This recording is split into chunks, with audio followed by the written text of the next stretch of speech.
কবে থেকে ভাবছি এই টাইপের একটা কেক বানাবো আর তোমাদের সাথে শেয়ার করব, কিন্তু কিছুতেই আমার সেই ইচ্ছে পূরণ হচ্ছিল না, কারণ আমাকে কেউ এই টাইপের কেক অর্ডারই করছিল না।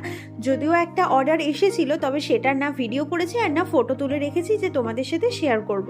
তার ফাইনালি নতুন বছরের প্রথমেই চলে এলো এই কেকটার অর্ডার। আমার তো কেকটা ভীষণ কিউট লাগে, কেকটা কিন্তু ভীষণ সিম্পল, কিন্তু দেখতে আবার ততটাই সুন্দর লাগে কেকটা।